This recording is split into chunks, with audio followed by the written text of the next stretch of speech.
my team reporters babble Trump, tether crop, look at that, no plane, fine, then, overflow, population, common food, but it'll do, save yourself, serve yourself, world serves its own needs, listen to your heartbeat, dummy with the rapture and the reverend and the right, you patriotic, slam, fight, bright, light, feeling, pretty sight. Welcome back to the Intemperate Underground. Tasty cocktails for an uninhibited resistance. As always, we are streaming to you from a secure location. As news comes to us that true class is returning to Washington, starting with the Radio City Music Hall Rockettes being forced to perform a can-can show at the inauguration, we couldn't help but ask ourselves an important question. How to warm our hearts as the orange winter begins. Our answer?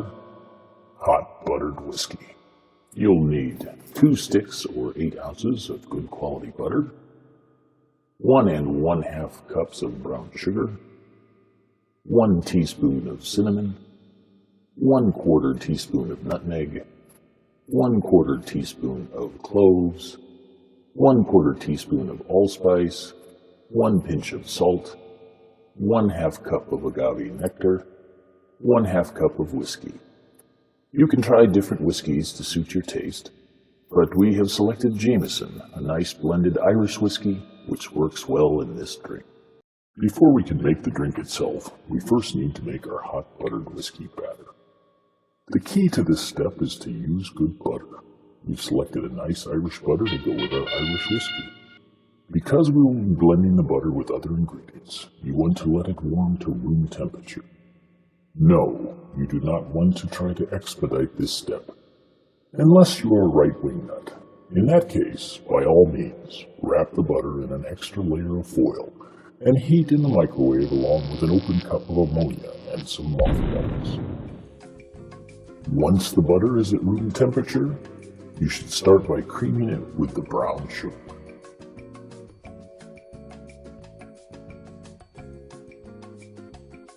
There is no liquid yet, so the mixture won't cream perfectly, but you still want to make sure that it is well combined.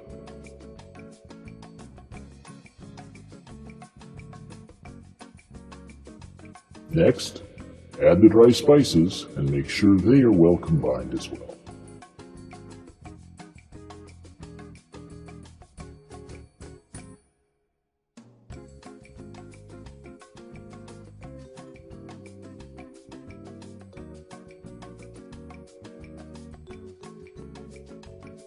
Now we can add the agave nectar, and the cream should become very nice.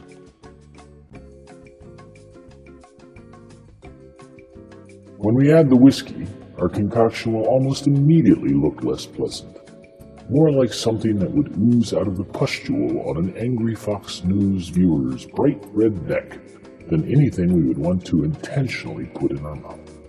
But keep the faith. Last, we will spread our curdled goo in a small baking dish. Before using our batter, we need to cover it and place it in the refrigerator for at least 4 hours. While we wait for chilling to work its magic, let's break for a regular libtard update. A foray into the land of people with critical thinking skills and sequentially firing neurons. First up, we recommend a thought-provoking post by Marcy Wheeler on the blog emptywheel.net. Ms. Wheeler discusses communicating with Trump supporters in a language that they have been conditioned to understand instead of triggering their defense mechanisms.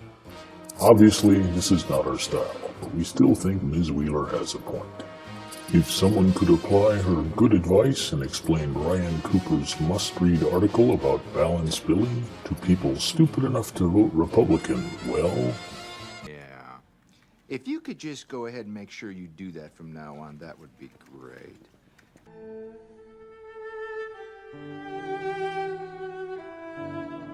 We have been reminiscing about Obama's first inauguration and his moving call to honor the King Day of Service.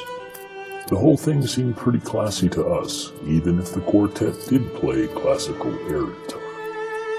That said, the inaugural poem, Elizabeth Alexander's composition, Praise Song for the Day, was, well, a bit of a low point. I ask to be or not to be. A rogue or peasant slave is what you see. A boy who loves his mother's knee. And so I ask to be or not to be. Who are we kidding? At least that rhymed. But we still think that the upcoming festivities could stoop even lower.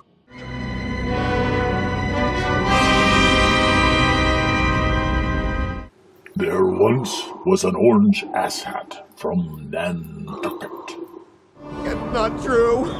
No, it's true. That's impossible. No. It happened. All of that stuff happened. No! So here's the good news.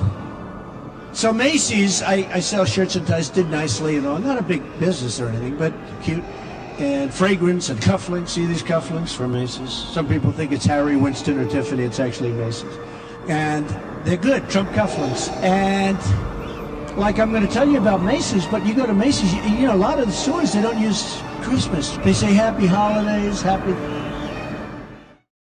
Yes, we have been making Blues Brothers and Star Wars references for a reason. The sad passing of Carrie Fisher. She was not just a cultural icon, but a funny, thoughtful woman. We are sorry that we were never able to cross seeing her one-woman show, Wishful Drinking, off our bucket list.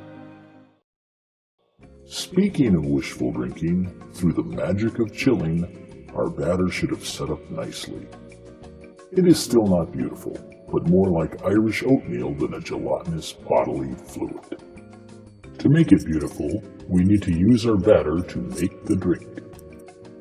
First, place about 1/12 of the batter in a standard-sized coffee cup.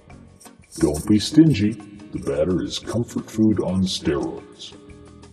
And we have a bartending tip alert. The sticky batter will not drop. What to do? Do not use your fingers. In good bartending, you should avoid directly using your hands as much as possible.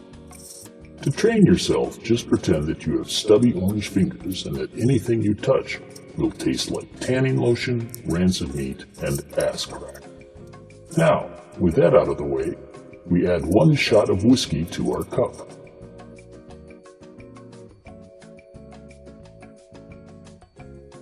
After the whiskey, we add hot water. Last, we stir to dissolve the batter and serve.